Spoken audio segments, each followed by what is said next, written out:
Welcome back to Auto Tech, where we explore the latest and greatest in the world of high-performance cars and bikes.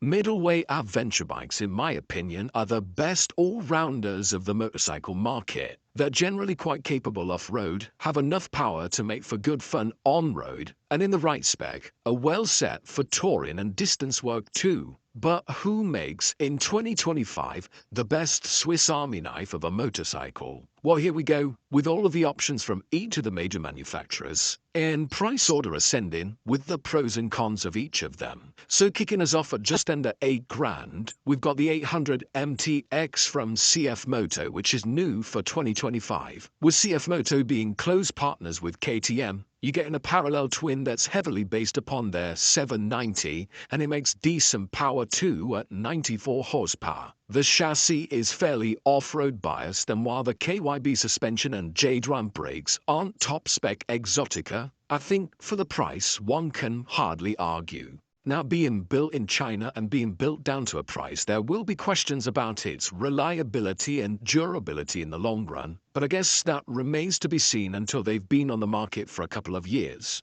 In the meantime, I think it's a great looking bike, and the tech package looks decent too, so we'll definitely look forward to getting one for review. Also hailing from China and as such offering what looks like exceptional value for money, we've got the 800X Pro from Cove. And again, it uses an engine built around the KTM 790 design, and so you'll get the same horsepower peak. This one is a particularly tall bike at 875mm in the seat, but that does come as a result of plenty of suspension travel and ground clearance. One of the key strengths of this bike, I think it's fair to say, is the weight, with it being perhaps the lightest on this list with a claimed curb weight of 185 kilograms. In reality, with a full tank, I've read it's about 10 kilograms more, but that would still make it 10 kilograms lighter than a Yamaha Tenere 700, which is, I guess, the benchmark in this class, especially at the more affordable end. If, however, you're after a more established brand name on the tank, then it's only a few £100 more for Suzuki's V-Strom 800. In its base RE spec, you get a road bias chassis that's a little lower slung with cast wheels, and also you get a touch more wind protection with the Touring windscreen too.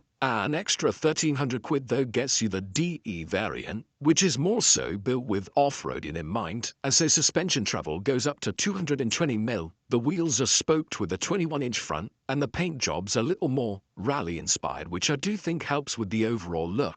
Both get the excellent new parallel twin from Suzuki, which might not be the most powerful of the bunch at about 80 horsepower, but it is a very pleasant ride with a smooth character and a smooth connection to the throttle. Weight-wise, it is a bit on the hefty side, the DE certainly at 230 kilograms, but if a bit of bulk doesn't necessarily bother you too much, then it's certainly worth a demo. Honda's equivalent would be the 750 Transal with the same 90 horsepower parallel twin that you'll also find in their Hornet Naked. This one isn't as road biased as Suzuki's RE, nor as tall as the DE, but perhaps one could argue it makes for the best balanced all-rounder, and with the extra power and sweet handling, it might be the best of the bunch on tarmac. New for 2025, there's a welcome revision to the headlight, which looks a touch more premium. There's a couple of new colors as well, and they've also tweaked the suspension for better bump absorption off-road and improved response when loaded up with a passenger and/or luggage. Similar money though will get you a KTM 790 Adventure, which is a very tempting proposition indeed. And again, you might have guessed this one makes 94 horsepower peak. It's the same engine design after all, and again, it's fairly off-roady in the chassis spec. But it does have a bit of a USP in that the low-hanging fuel tank at either side of the bike helps to keep the center of mass low, which makes this one perhaps the least intimidating bike on the list so far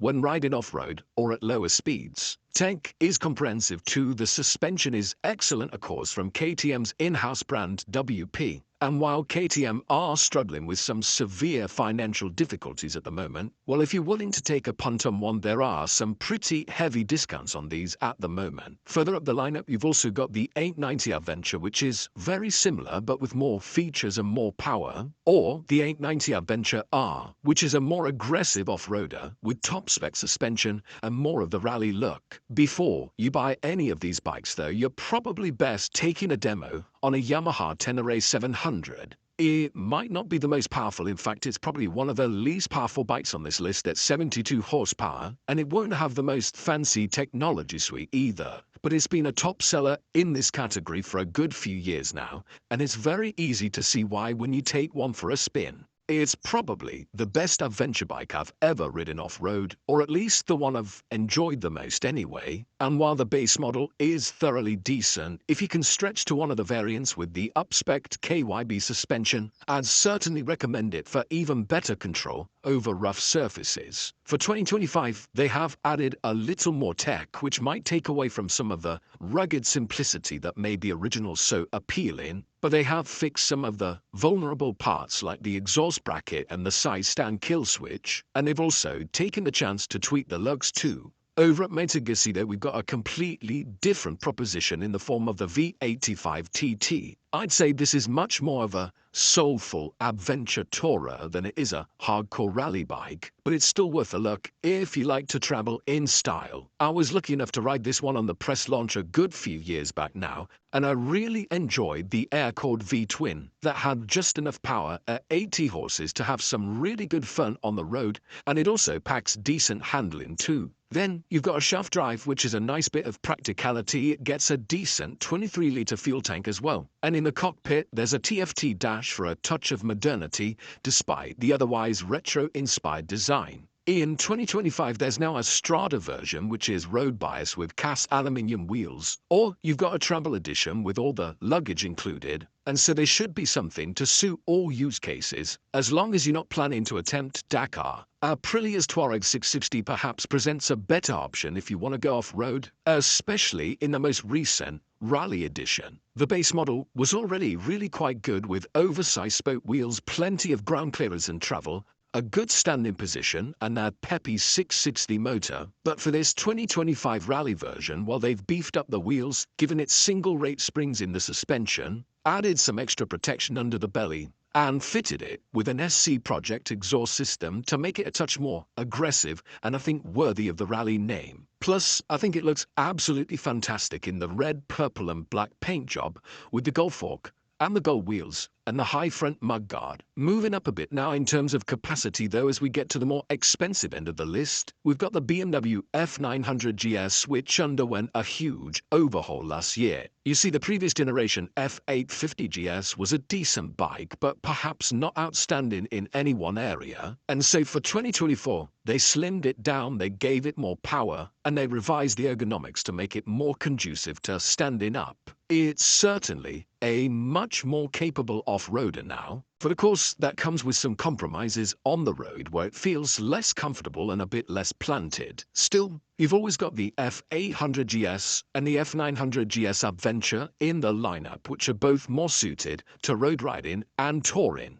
A couple of £100 more though gets you into the Triumph Tiger 900 lineup, again with a few nice options to cover different styles of riding. All of them though get their triple-cylinder engine with its unusual firing intervals owing to their unique T-plane crank. And so if you want something with a distinctive feel and sound, then this one definitely stands out against the market almost entirely full of twins, most of them parallel twins as well. That's not to say it's a one-trick pony though. The handling both on and off-road is impressive, and you get a lot of standard equipment and tech bundled into the Pro variants, which isn't always the case, with other manufacturers quoting a low starting price but then charging serious cash for all the accessories and add-ons. I also think the Tiger 900 is a very nice looking bike too, but perhaps it can't quite match, in my opinion, the Husqvarna Norden 901 in that department. This one is built upon the 890 Adventure from KTM, with them being sister companies, but it just gets Husqvarna's more desirable bodywork and paint that I think make for a much better looking bike. Otherwise, it is pretty similar to ride, with the same low-hanging tank idea, the same engine,